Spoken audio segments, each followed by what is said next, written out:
बोलो श्री नारायण भगवान की जय।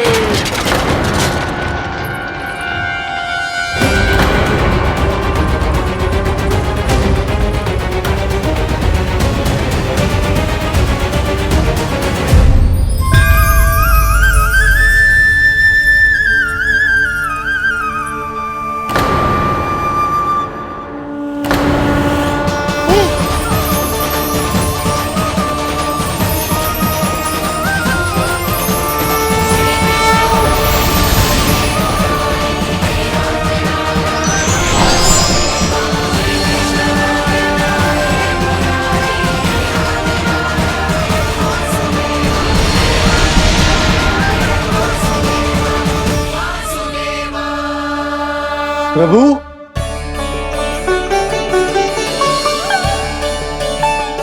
प्रभु, मैंने आपके अवतार को हानि पहुंचाने का प्रयास किया, फिर भी आपने मुझे दर्शन दिया। देने ही पड़े। तुम्हें मेरे चरणों का स्पर्श जो मिल गया। तुम्हें आश्चर्य हो रहा होगा, एक साधारण से स्पर्श से तुम्हें वो मिला जो बड़े से बड़े ऋषियों को भी कठिन से कठिन तपस्या के बाद भी नहीं मिलता। इसका उत्तर तुम्हारे अतीत में छुपा है। दैत्य हिरण्याक्ष के पुत्र के रूप में तुम्हारा जन्म हुआ था। शीघ्र ही तुम बहुत अधिक विशाल और असीम बलशाली हो गए थे, पर तुम अपनी शक्ति का प्रयोग अनुचित ढंग से करते थे। एक दिन तुमने महर्षि लोमस के आश्रम में बहुत ही उत्पात मचाया, हरे भरे वृक्षों को नष्ट कर दिया।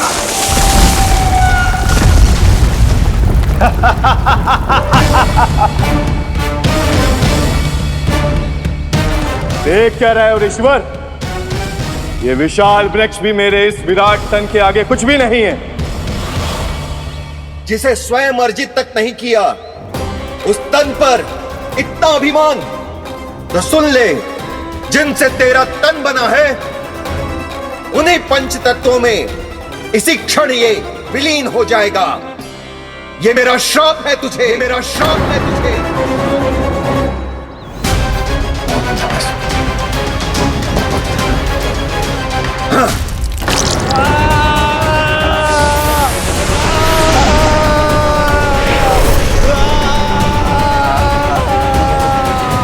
पर तभी तुम्हें अपनी भूल का आभास हुआ और ऋषि लोमस से तुमने क्षमा याचना की। क्षमा करे ऋषिवर, क्षमा करे। मैं मूर्ख, अभिमानी हूँ, अज्ञानी हूँ, परंतु आप तो दया के सागर है। कृपा करे ऋषिवर, कृपा करे। बिना तन के मैं कैसे जीवित रह पाऊंगा? तुम जीवित भी रहोगे और अपने दैनिक कार्यों का संचालन भी कर पाओगे, किंतु सजीव प्राणियों या निर्जीव वस्तुओं की सहायता से ऐसा जीवन तो मृत्यु के समान है ऋषिवर। इससे अच्छा है आप मुझे जीवन से मुक्ति दे दो। मुक्ति भी अवश्य मिलेगी तुम्हें, पर जब तुम परम प्रभु श्री हरि नारायण के चरणों का स्पर्श करोगे, चरणों का स्पर्श करोगे। और यही नहीं शक्तासुर, कल जब तुम मुझे खोज नहीं पा रहे थे, तब भी तुमने हार नहीं मानी।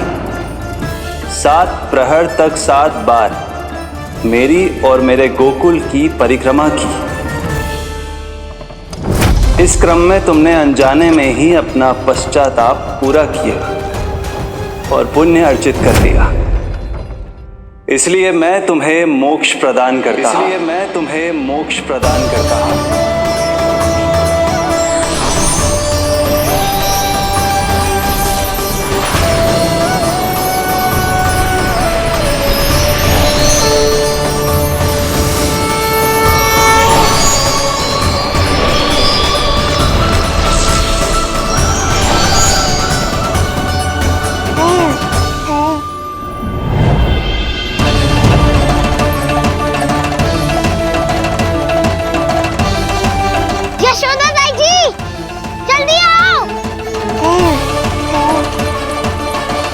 नीलमणि, मेरा लल्ला।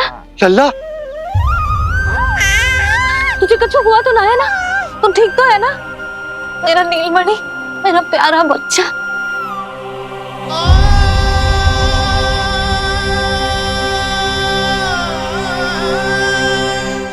भोला, बंसी, ये सब क्या है?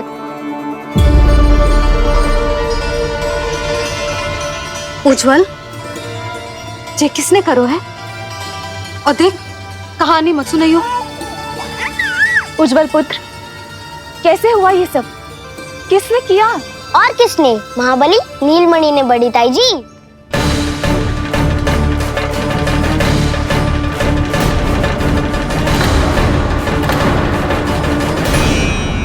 जी क्या बोल रहे हो? सच्ची सच्ची बता। लो, फिर फंस गया उज्जवल। मैं सच्ची कह रहा हूँ। अचानक तीव्र वेग से वायु चली। फिर ऐसे लगो जैसे कोई भूकंप आ रहा है। और फिर जब मैंने देखा तो ये सकट अपने आप हिल रही थी, खड़खड़ खड़खड़ खड़खड़ खड़खड़। फिर मैंने साहस दिखाया और उस सकट को रोकने का प्रयास करो, पर सकट ना रुको। जे हिले ही जा रहा था, खड़खड़ खड़खड़ खड़खड़ खड़खड़ खड़खड़ खड़खड़। और फिर ऐसे ही हिलते हुए अचानक से आगे बढ़कर सीधा नीलमणि के ऊपर चला आए हो। फिर और फिर सकट भी हिल रहा था, खड़खड़ खड़खड़, और सकट का सामान भी हिल रहा था, थरथर थरथर। ऐसा लगो जैसे सकट नीलमणि को कुचलने को।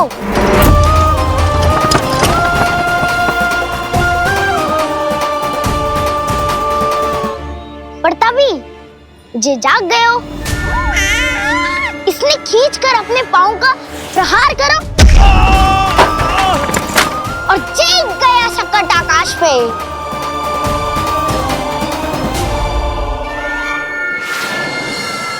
और फिर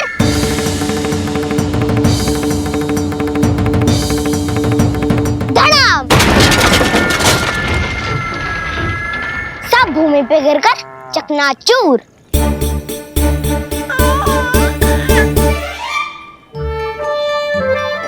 मैं सच्ची कह रहा हूँ ताई जी, नीलमणि के पैर का स्पर्श होते ही वो सकट ऐसे वायु में उड़ी जैसे कोई फूल। अच्छा, और जो तेरे हाथ में ये माखन है, ये भी अपने आप उड़ के आ गया होगा ना? हाँ, मैं सच्ची कह रहा हूँ। सदा बड़पोलापन, ये अच्छी बात ना है लल्ला। सत्य बता। मैया, मैं सत्य बोल रहा हूँ। ये सकट अपने आप ही आयो था और नीलमणि के प्रहार करते ही दूर जा गिरो। अरे, ये बड़बोले से पूछने से अच्छा है कि हमें स्वयं विचार करना चाहिए कि ये सकट टूटा कैसे। हाँ नंदराज, हाँ, हम भी आरती के लिए भीतर चले गए थे। हाँ। अरे, आप सब मेरा विश्वास क्यों ना कर रहे हो? नीलमणि के प्रहार से ही। उज्जवल, सकट बहुत पुराना था, पहिया ढीला होकर खुल गया होगा। यशोदा, अनेक कारण हो सकते हैं, चिंता करने की कोई आवश्यकता ना है। मैं चिंता क्यों करने लगी भला? मेरे नीलमणि के गले में रक्षा वाला कंठक पहले से ही है। और हम ये सब पूजा पाठ इतने विधि विधान से इसी के लिए तो कर रहे हैं, है ना पंडित जी? हाँ रानी जी। तो बस फिर मेरे लल्ला को कछु क्यों होने लगा? और आप सब स्वयं ही देख लो ना, जे इतना बड़ा सकट टूट के बिखर गया है, किंतु मेरे लल्ला को एक खरोच भी ना आई। इसका अर्थ तो यही है ना कि हम जो भी कर रहे हैं सही कर रहे हैं। मुझे चिंता करने की कछु आवश्यकता ही ना है। चलो सब भीतर चलते हैं। हाँ हाँ, लल्ला को भूख भी लगी आई होगी। चल।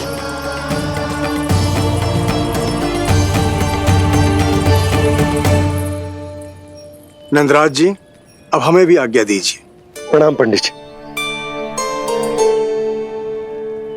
ध्यान कहाँ था तुम दोनों का? और अधिक सावधान रहने की आवश्यकता थी ना? क्षमा कीजिए नंदराज।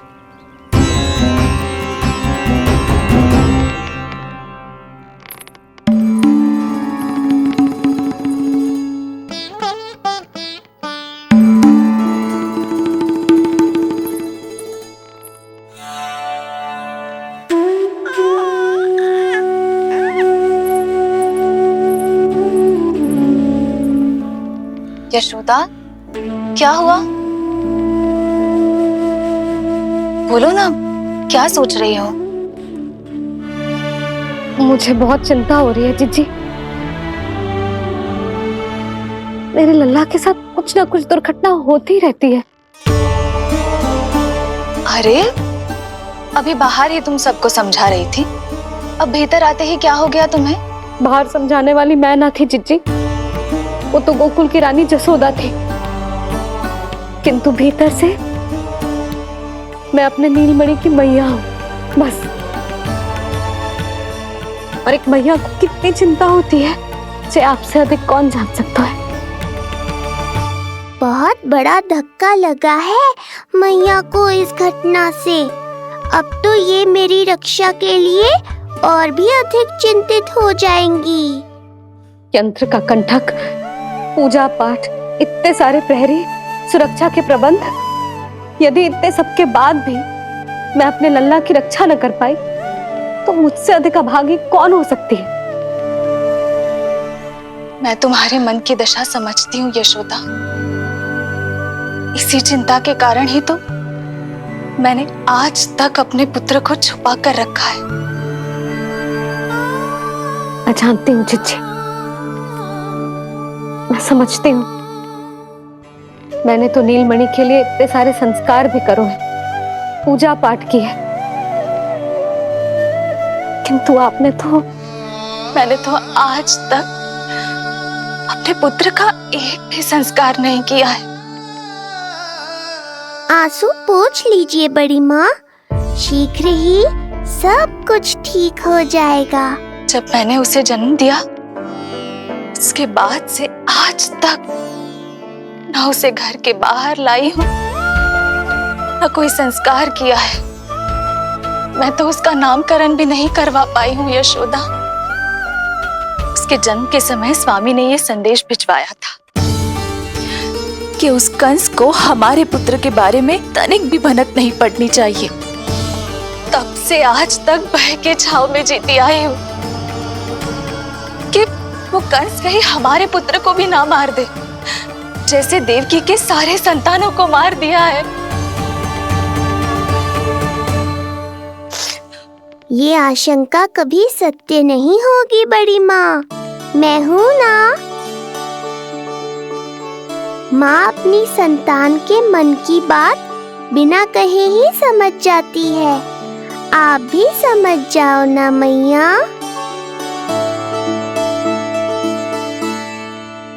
जीजी, हमें रोना ना चाहिए।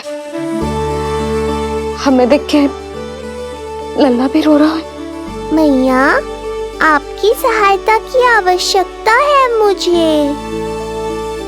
मुझे ऐसे क्यों लग रहा है जैसे लल्ला मुझसे कुछ कहना चाह रहा है। दाऊ को हम सबसे दूर कब तक रखेंगे बड़ी माँ? ये सोच रहा होगा कि अब तक आपने इसके दाऊ को छुपा के क्यों रखो है। मैं उनसे मिलना चाहता हूँ मैया। जीजी, कितना मन करता होगा ना इसका अपने दाऊ से मिलने का। और आपके लल्ला का भी तो मन करता होगा ना कि अपने छोटे भाई को मिले। कितनी बातें करते हैं हम दोनों की इनके सामने। हाँ यशोदा, मैं भी अपने पुत्र को नीलमणि के बारे में सब कुछ बताती हूँ। तो बस फिर हमें साथ साथ रखिए ना। मेरा आधा हिस्सा है वो, उनके बिना मैं अधूरा हूँ मैया। ये दोनों भाई एक दूसरे के बिना अधूरे हैं जीजी। हमें इन दोनों को साथ ही रखना चाहिए। आप ही सोचो, यदि नीलमणि की रक्षा होगी तो आपका लल्ला भी तो सुरक्षित रहेगा। तुम सच कह रही हो यशोदा। हमें इन दोनों को मिलाना चाहिए और साथ में ही रखना चाहिए, सुरक्षित। तब तो शीघ्र ही पंडित जी को बुलाकर हमें शुभ मुहूर्त निकलवाना चाहिए। शुभ मुहूर्त? हाँ, शुभ मुहूर्त। दोनों भाइयों के मिलन के साथ साथ उनका नामकरण संस्कार भी करवा देते। अब अपने दाऊ से मिलूंगा मैं।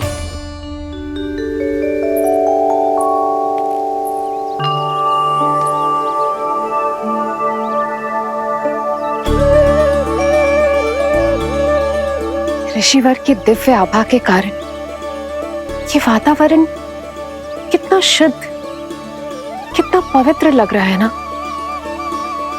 हाँ देवकी, इनका तेज ही ऐसा है कि इनके निकट केवल पवित्रता ही वास कर पाती है। किसी भी प्रकार की दुष्टता इनके पास जाने से पहले ही नष्ट हो जाती है।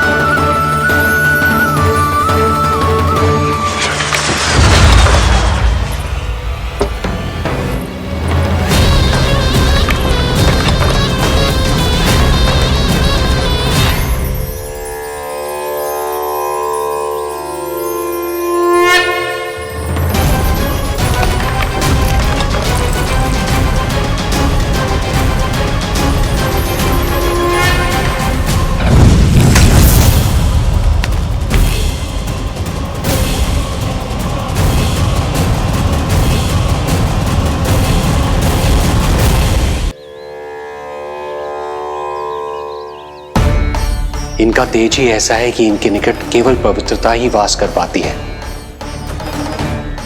किसी भी प्रकार की दुष्टता इनके पास जाने से पहले ही नष्ट हो जाती है। यदि महर्षि की इच्छा के बिना मैंने भीतर प्रवेश किया तो कहीं ये मुझे श्राप ना दे दे। नहीं, इससे तो अच्छा है कि मैं यहीं आश्रम के बाहर रुकूं और यहीं से इन दोनों पर दृष्टि रखूं।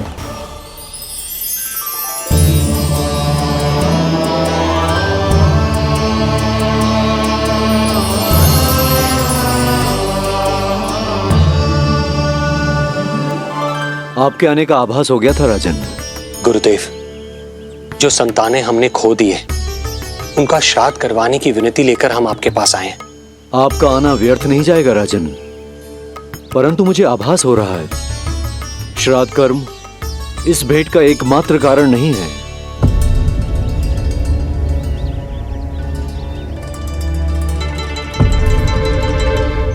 आपको उसकी या कंस की चिंता करने की कोई आवश्यकता नहीं है। निश्चिंत होकर बताइए कि आपकी इच्छा क्या है। गुरुदेव, वर्तमान में मेरी प्रथम पत्नी रोहिणी पुत्र सहित गोकुल में निवास कर रही है। हमारे उस पुत्र का और भाभी यशोदा के पुत्र का नामकरण संस्कार करवा दीजिए। बस यही हमारा सौभाग्य होगा। मुझे कुछ सुनाई क्यों नहीं दे रहा है? देवी रोहिणी से उत्पन्न आपका पुत्र यादव कुल का राजकुमार है और यादवों का गुरु होने के नाते उसका संस्कार कराना हमारा कर्तव्य है। परंतु यशोदा पुत्र का नामकरण वो आप मुझसे क्यों करवाना चाहते हैं?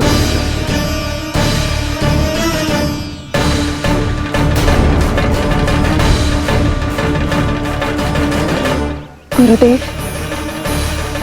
सत्य ये है कि रुक क्यों गई रानी देवकी? आपके मन में जो कुछ है कहिए। ये कैसी दुविधा में फंस गया मैं। यदि मैंने गुरुदेव को यशोदा पुत्र का सत्य बताया तो कंस को भी पता चल जाएगा, और यदि नहीं बताया तो कहीं ऐसा ना हो कि ऋषिवर ही बुरा मान जाए। लगता है आप दोनों की दुविधा मेरे अनुमान से भी बहुत बड़ी है। अपनी या अपने पुत्र की कुंडली लाए हैं राजन? जी गुरुदेव, अपनी कुंडली है मेरे पास। देवकी,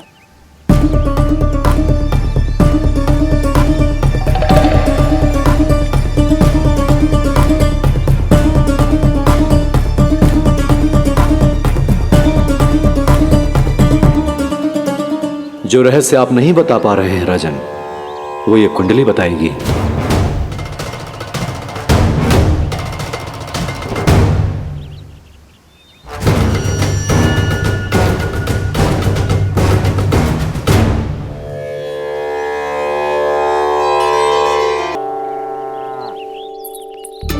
लल्ला, बता कैसी है जगदा? मैया को हो क्या गया है आज? देख, सही सही बताइयो।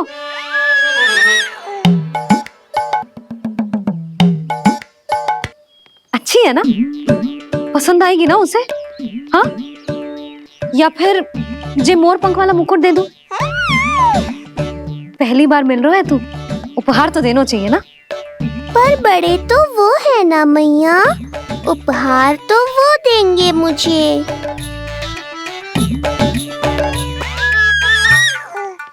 ना ना, मोर पंख वाला मुकुट तो मेरे लल्ला का है ना, जे ना दे सकते। तेरे जैसा कोई कंठक या चांदी वाला कड़ा दे दूं? हाँ? इस मिलन के लिए मुझसे अधिक उतावली तो मैया है।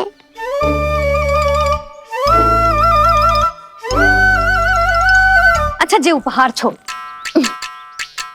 तू तो जे बता कि तू उसे बुलाएगा क्या कह के? अन्य सभी के जैसे बड़े भैया या गांव वालों के जैसे दद्दा बुलाएगो, या फिर बड़े नगरों में जैसे बुलाते हैं ज्येष्ठ भ्राता बुलाएगो, या फिर प्रेम से बुलाएगो दाऊ दाऊ बुलाएगो ना?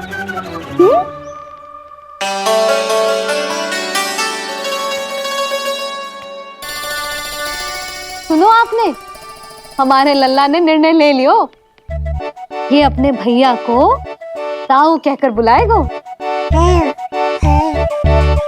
अरे वाह, लल्ला ने बोलना भले ही ना सीखो, परंतु तुम्हें बता दियो।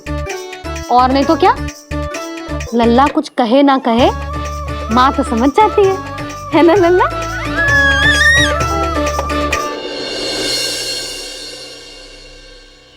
और इसने दाऊ वाली बात पे हाँ भी की है। हाँ हाँ हाँ, तो सदानंद जी ने भी कर दी है। लो, मैं तो भूल ही गई, क्या कही पंडित जी ने? बता तो ना यशोदा, बाहर से आया हूँ, हाथ पैर तो धो लूं। हाँ, ले लो। अब बताओ, कब का मुहूर्त निकालो है? तनिक हाथ मुंह पूछ लूं। अब बताओ क्या कही उन्होंने? यशोदा, थक गए हूँ, तनिक सांस तो लेने दो। बाहर से आया हूँ, जल ना पूछोगी?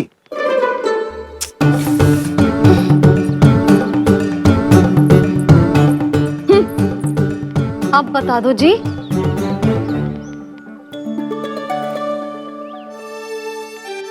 बाबा, अब बता भी दो, नहीं तो खेल खेल में खेल हो जाएगा।